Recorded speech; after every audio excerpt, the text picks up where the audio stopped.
সাবেক আইজিপি জনাব বেনজির আহমেদের জ্ঞাত আয় বহির্ভূত সম্পদ অর্জন সংক্রান্ত একটি অভিযোগ দুদকের বৃহস্পতিবার দুদকে হাজির হবেন না বেনজির আহমেদ। প্রিয় দর্শক, স্ক্রিনে থাকা ভিডিওটা ইতিমধ্যে আপনারা দেখতে পেরেছেন। প্রিয় দর্শক, আজকের ভিডিওটা খুবই ইম্পর্টেন্ট, খুবই গুরুত্বপূর্ণ একটা ভিডিও। প্রিয় দর্শক, ইতিমধ্যে আপনারা অবগত আছেন যে সাবেক আইজিপি বেনজির আহমেদের খবরাখবর আপডেট নিউজ সম্পর্কে জানতে 9-10 মিনিট অল টাইম চোখ রাখবেন। প্রিয় দর্শক, আমরা বেনজির আপডেট খবর জানতে সরাসরি স্ক্রিনে চলে যাই। সাবেক আইজিপি জনাব বেনজির আহমেদের জ্ঞাত আয় বহির্ভূত সম্পদ অর্জন সংক্রান্ত একটি অভিযোগ দুদকের অনুসন্ধানকারী একটি টিমের মাধ্যমে অনুসন্ধান কার্যক্রম চলছে। অনুসন্ধানের কার্যক্রমের একটি অংশ তাকে ব্যক্তিগতভাবে শুনানির জন্য আজ 6 জুন দিন ধার্য করা ছিল। তো আজকে তিনি আসতে পারেন নাই, যার ফলে তার জনাব বেনজিরের বক্তব্য গ্রহণ করা সম্ভব হয়নি।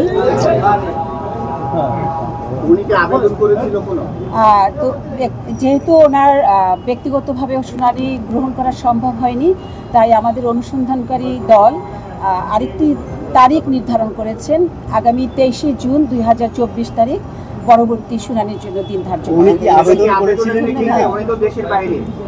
আবেদন করেছেন কিনা আমাদের অনুসন্ধানকারী টিম নিশ্চিত হয়ে পরবর্তী তারিখ নির্ধারণ করেছে।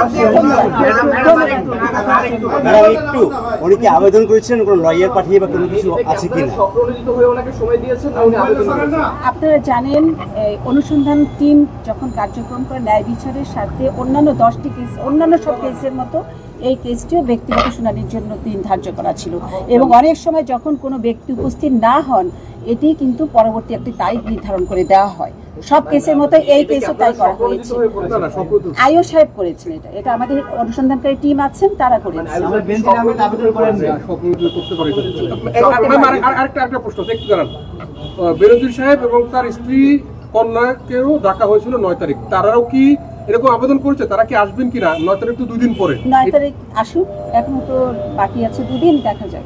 আর লাস্ট প্রশ্ন হচ্ছে, রিসিভার নিয়োগের জন্য আপনারা আবেদন করেছেন আদালতে, একটু যদি বলতেন যে কি কি সম্পদ তার রিসিভার নিয়োগের জন্য এটি আর কিছুদিন পরে জানানো হবে।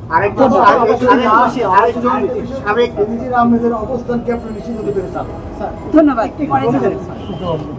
বৃহস্পতিবার দুদকে হাজির হবেন না বেনজির আহমেদ, চেয়েছেন বাড়তি সময়। প্রিয় দর্শক, অনুরোধ রইল ভিডিওটিতে একটি লাইক দিয়ে আমাদের ফেসবুক পেজটি ফলো করে দিবেন এবং ভিডিওটি সম্পর্কে আপনার মূল্যবান মতামত কমেন্টস করে জানাবেন।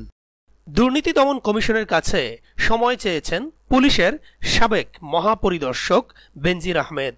বুধবার রাজধানীর সেগুনবাগিচায় দুদকের কার্যালয়ে বেনজিরের পক্ষে তার আইনজীবী 15 দিনের সময় চেয়েছেন।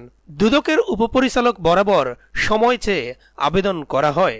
এ প্রসঙ্গে দুর্নীতি দমন কমিশনের কমিশনার জহুরুল হক দুদক কার্যালয়ে সাংবাদিকদের বলেন, আমি শুনেছি দুদকের অনুসন্ধান দলের কাছে বেনজির 15 দিনের সময় চেয়েছেন। আইন অনুযায়ী তাকে সময় দেয়া হবে। এর আগে গত মঙ্গলবার জহুরুল হক সাংবাদিকদের বলেন, দুদক কাউকে নোটিশ করলে তিনি আসতে বাধ্য কিনা সেটা আইনে সুস্পষ্ট বলা নেই। না এলে ধরে নিতে হবে তার কোনো বক্তব্য নেই, তবে তার সুযোগ আছে সময় চাওয়ার। সময় চাইলে দুদক 15 দিন সময় দিতে পারবে, এই এখতিয়ার কমিশনারের রয়েছে। গত 28 মে বেনজির ও তার স্ত্রী সন্তানদের জিজ্ঞাসাবাদের জন্য তলব করা হয়। দুদকের প্রধান কার্যালয় থেকে পাঠানো নোটিশে বেনজির আহমেদকে 6 জুন এবং তার স্ত্রী সন্তানদের 9 জুন দুদকে হাজির হয়ে বক্তব্য দিতে বলা হয়েছে। বেনজির আহমেদ ও তার স্ত্রী সন্তানদের নামে গোপালগঞ্জ, মাদারীপুর, ঢাকা সহ কয়েকটি জেলায় 621 বিঘা জমি, ঢাকার গুলশানে 4টি ফ্ল্যাট, 33টি ব্যাংক হিসাব, 19টি প্রতিষ্ঠানের শেয়ার ও 3টি বিও হিসাব, শেয়ার ব্যবসা করার বেনিফিশিয়ারি ওনার্স অ্যাকাউন্ট এবং 30 লাখ টাকার সঞ্চয়পত্রের সন্ধান পেয়েছে দুদক।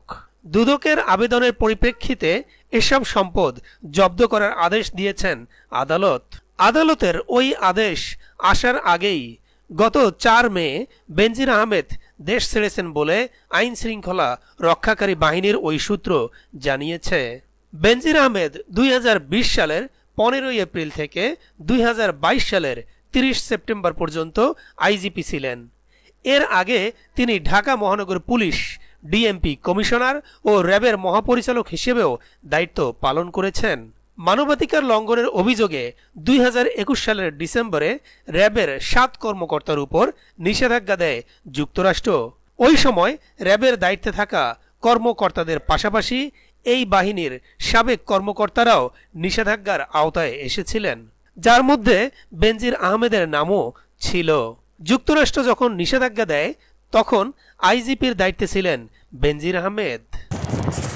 প্রিয় দর্শক, স্ক্রিনে থাকা ভিডিওটি ইতিমধ্যে আপনারা দেখতে পেরেছেন। ভিডিওটা অবশ্যই গুরুত্বপূর্ণ ছিল, খুবই ইম্পর্টেন্ট ছিল। ভিডিও অবশ্যই আপনারা শেয়ার করে দেবেন। বেনজির আহমেদ এর খবরাখবর জানতে নয়ন দেশ মিডিয়াতে চোখ রাখবেন। আল্লাহ হাফেজ।